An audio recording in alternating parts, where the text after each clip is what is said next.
Hey guys, it's Weston here. So today I'm going to be reviewing the Sennheiser Urbanite XL wireless headphones. So I'd just like to say a massive thank you to Harvard PR for sending these out to review. So in my normal fashion, let's kick off and talk about the headphones design. So the design of the Urbanite XL is quite like the smaller version, apart from on a larger scale, with these being an over-ear design. So you can see we've got the same sort of sliding mechanism, the same arrangement as we do on the smaller one, just on a larger scale. So what's cool about these though is on the slider, we've actually got some interactive controls. So if you've got NFC, you can actually quick pair to the Urbanite using NFC.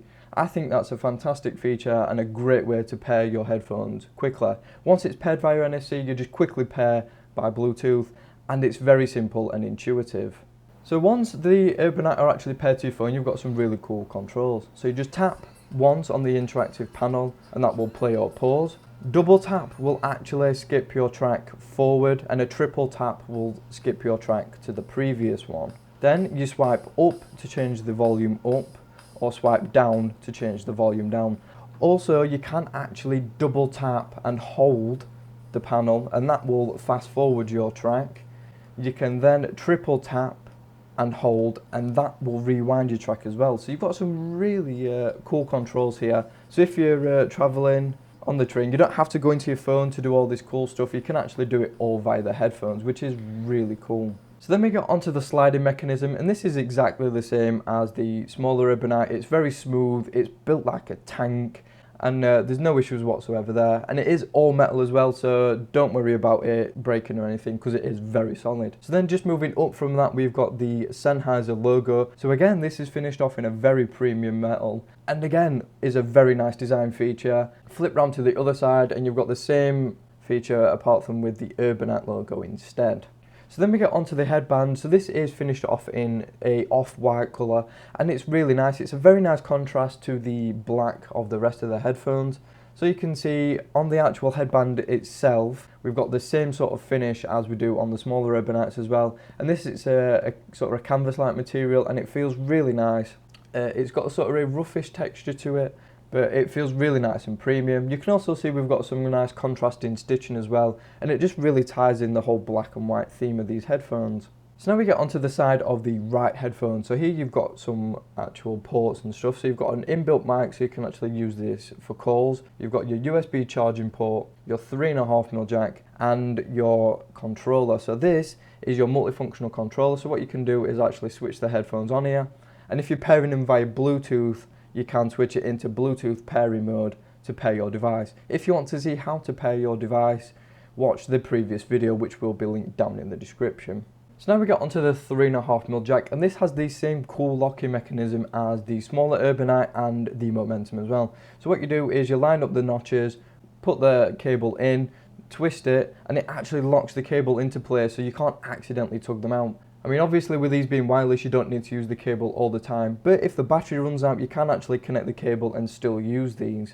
So then speaking of the cable, it is a flat style cable. It's finished off in a really nice soft touch texture. It feels really nice. It's really well made as well, so I wouldn't worry about it at all. Then we get on to the actual proprietary connector. So this has the little notch which you can just see there, and that lines up with the 3.5mm jack. So if the cable does break, these are wireless of course, so that doesn't matter too much, but you will have to get one from Sennheiser. Then we've got your controller. So this is universal. You've got your play pause button there and a universal slider. So this changes your volume, and it actually works for Android and iOS as well. Then we get on to the 3.5mm jack, and this is just a pretty standard L-shaped connector which is gold plated. Nothing much really to discuss there. Then we get on to the final cool feature, the folding mechanism. Now these are a very large set of headphones. Doesn't make them ideal for travel, but at least they do actually fold. They don't fold to the smallest I've ever seen, and they still are pretty big, but you do get an included carry bag. So you can actually put these in your carry bag, put them in your larger bag, and take them on your travels with you.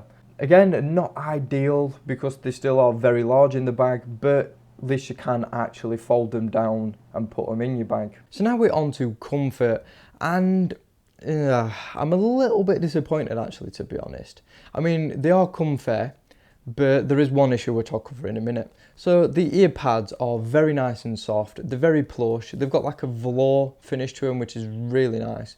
It's very soft and it just feels really nice against your ears. The only issue is it does attract a lot of sort of lint and dirt and stuff like that, and dust. So if you live in a sort of dusty house, then these will attract that on the ear cups. So now we get to my issue, and the issue I've been having with these is, well, one, they're really big. And I mean, when you put these on your head, which I'll show you now, they do actually stand out from your head quite a fair bit. So I do think they look a little bit awkward on your head, especially when you've got quite a narrow head like I have. So there is that to bear in mind. Also as well, if you wear glasses like me and you need glasses to use your phone and to read, then they're not that comfortable. I noticed that just in this area here, the bit of ear cushion just pushes it into your head a little bit, and it can cause discomfort over a long time.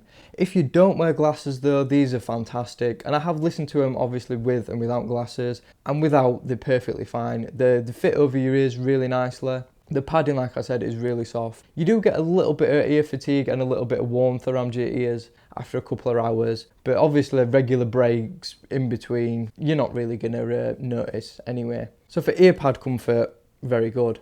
Headband, there's a little bit of padding, there's not too much. It's very nicely designed though, so it does curve and fit the sort of curvature of your head really nice as well. So it does distribute the weight quite a fair amount as well. So overall for comfort, if you're a glasses wearer, they're not brilliant. If you're not, then they are pretty good. So now we get on to the battery life of the Urbanite XL, and I am very, very impressed. So you get a quoted time of 25 hours. I actually got 27 hours at between 50% and 80%, because I wanted to give a more real world representation, because obviously we don't listen to music at 50% all the time. We do change volume, so I did try and simulate that as best I could. Now that lasted me 9 days, approximately between 2 to 4 hours listening each day. So I am very, very impressed with the battery. Plus it charges pretty quick as well. So it's got a quoted time of 2 hours to charge these from dead. It actually took 1 hour and 50 minutes on the Anker PowerPort 5, which I use to charge the rest of my devices. So I'm very, very impressed with the battery there. Also to note, you do get an interesting audio feedback as well. So when you're listening to your music and the battery is on its way to run out, you actually get a little bit of an audio feedback around half an hour before they actually run out. And that just lets you know that these will need charging in around half an hour, depending on how loud you are actually listening to them. That's pretty cool.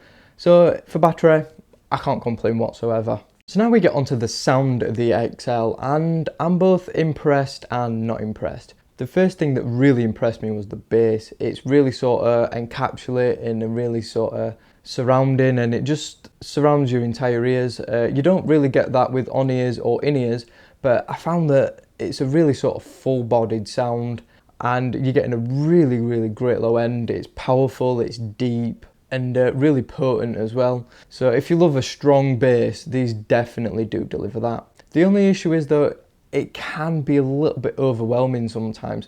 So if you don't want that bass hit and you want the bass to be a little bit more laid back, these don't seem to do that very well. They seem to want to be pushing that bass and giving a really strong bass performance, even sometimes when it's not necessary.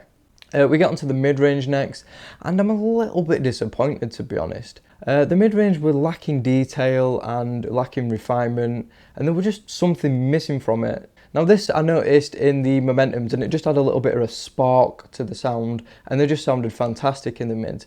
These just seemed to be lacking a little bit, and it was a little bit dull, to be honest.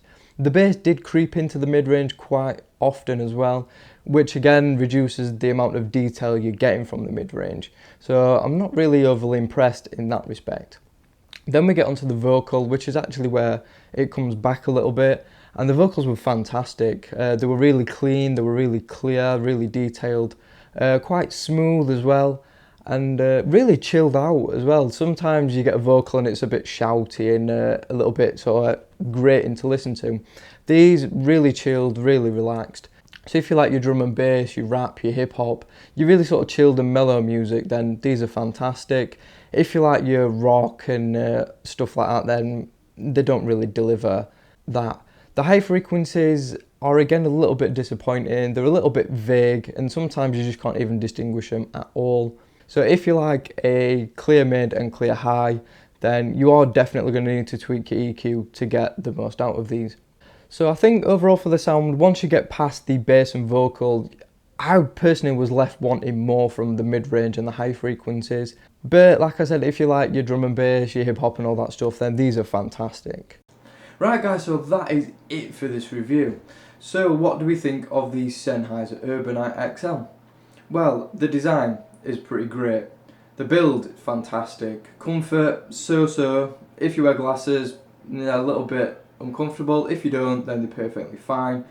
Battery life, fantastic, can't complain there. Features, again, no complaints. NFC, the intuitive controls, the folding mechanism, the locking mechanism, I can't fault them in terms of features whatsoever. The sound was a little bit of a letdown for me.